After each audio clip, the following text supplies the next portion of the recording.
Rob menuangkan air es ke dalam mulutnya. Tapi dia dikagetkan oleh apa yang ada di dalamnya. Ada sesuatu yang tersembunyi di dalam es batu itu. Seekor mamut yang ditikam sampai mati. Gael istrinya bergegas membuka lemari es untuk memeriksa, dan pemandangan di dalam membuatnya tiba-tiba terpana. Oh my god. Dunia mini telah muncul di lemari es. Rerumputan dan pepohonan di sini. Semua sama seperti bumi. Mereka memiliki dapat produksi sendiri. Tapi laju kehidupan di dalam sangat cepat. Semua orang seperti bergerak dengan sangat cepat. Waktu cepat berlalu. Melihat hal ini, membuat dua pasangan ini kagum. Apakah ini adalah kulkas yang mereka beli sendiri? Tapi ada satu hal yang membuat mereka sangat bingung. Ini jelas merupakan periode abad pertengahan. Dan mamut yang berada di awal zaman es sudah punah. Mereka menguburkan mamut itu. Dikubur di dalam pot bunga. Setelah itu, dua pasangan yang tidak bisa menahan rasa ingin tahu, sekali lagi membuka pintu kulkas mereka. Baru 6,66 detik berlalu. Dunia abad pertengahan yang ada di dalam kulkas telah berkembang mengikuti zaman. Dan saat keduanya mengobrol, gedung-gedung tinggi yang tak terhitung jumlahnya bangkit dari tanah. Dua pekerja ini juga menyadari adanya kehadiran mereka. Untuk apa dua orang bodoh ini setiap hari menatap kita? Entahlah, aku sudah bosan melihat sayur yang ada di mulut wanita itu. Mereka baru menonton selama beberapa menit. Ratusan tahun telah berlalu. Dunia terus berkembang pesat. Dalam sebuah kedipan mata, gedung tinggi sudah mulai muncul. Kelihatannya seperti masyarakat modern. Tiba-tiba, sebuah nuklir mendarat. Seketika membuat Rob terlempar dan jatuh. Dunia di dalam juga hancur dalam sekejap. Wajah Rob merah padam. Sepertinya terkena radiasi nuklir. Tapi perang di kulkas terus berlanjut. Banyak bom nuklir meledak. Gael tidak tahan melihat situasi tragis di dalam.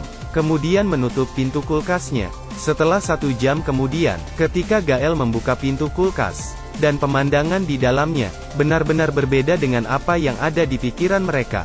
Dunia di lemari es bergerak cepat. Dalam sekejap kehidupan di dalam telah berubah menjadi kehidupan masyarakat saat ini. Tetapi saat itu juga, sebuah nuklir mendarat lagi. Peradaban di dalamnya juga hancur total. Bahkan lagi-lagi radiasi nuklir itu mengenai wajah Rob. Karena kebrutalan medan perang. Karena tidak tahan, Gael harus menutup pintu kembali. Keesokan paginya, mereka bersiap membersihkan kulkas. Tetapi ketika mereka membuka pintu lemari, dari dalam seperti muncul asap tebal. Setelah asap itu perlahan-lahan menghilang.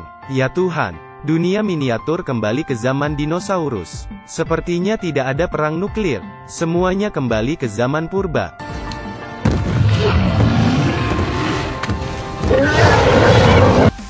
Dunia di dalam kulkas mulai berevolusi lagi. Dari abad pertengahan, selama revolusi industri, menuju masyarakat modern, hanya dibutuhkan beberapa menit. Dan kali ini tidak ada perang nuklir. Seluruh dunia berkembang pesat. Dalam satu kedipan mata, dunia zaman modern mulai berkembang.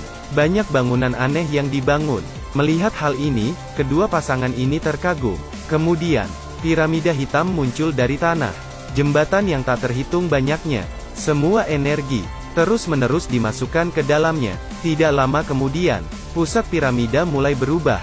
Energi yang masuk ke dalam itu membuat piramida itu menjadi sebuah bola cahaya. Lalu seketika bola cahaya itu pecah.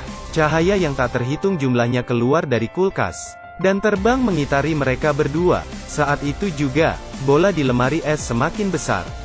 Menjadi cahaya putih yang sangat terang. Rob kemudian tertarik ke dalam lemari es. Menatap seorang manusia di depan mereka. Semua manusia kecil yang penasaran berkumpul.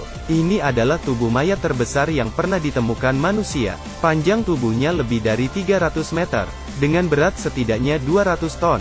Raksasa itu memiliki sepasang mata yang besar. Wajah masih segar. Sepertinya mayat ini masih baru. Salah satu jarinya memiliki panjang 3 meter. Di dalam telapak tangannya ada beberapa ikan, yang masih berenang di dalam air. Hal ini membuat ilmuwan ini penasaran. Dari mana raksasa ini berasal? Dia jelas bukan makhluk di bumi. Raksasa ini lebih seperti dewa dalam mitologi Yunani. Awalnya orang takut untuk mendekatinya. Sampai ada orang yang berani memanjat di atasnya. Kemudian membuat orang-orang yang ada di bawah mulai berani. Perlahan-lahan merangkak ke tubuh raksasa. Ada yang sedang memperhatikan kakinya. Ada yang memanjat hidung dan wajahnya. Dalam sekejap, raksasa itu penuh dengan orang banyak yang menonton kegirangan. Anak kecil bahkan bermain di atas dadanya, menari balet di atas hidungnya. Mayat raksasa telah menjadi tempat berfoto-foto. Setiap harinya orang yang tak terhitung jumlahnya memanjat tubuh raksasa ini. Baru beberapa hari, ilmuwan ini kembali mendatangi pantai. Saat itu raksasa itu telah kehilangan pertahanannya. Tubuhnya perlahan membusuk. Bahkan mulut menjadi rumah kepiting. Matanya telah menjadi bening. Warnanya mulai pucat. Tungkai raksasa telah diturunkan. Ada seseorang yang memainkan grafiti di wajahnya. Sebulan kemudian, tulang raksasa itu dipindahkan ke berbagai tempat. Ada yang dipajang di depan toko. Ada yang disimpan di rumah dijadikan sebagai kandang. Raksasa ini seperti dewa dalam mitologi Yunani kuno. Sekarang hanya beberapa tulang rusuk yang tersisa di tepi pantai. Dan seiring waktu, dia akan benar-benar dilupakan. Saya Luo San, akan kembali membawakan film yang lebih menarik.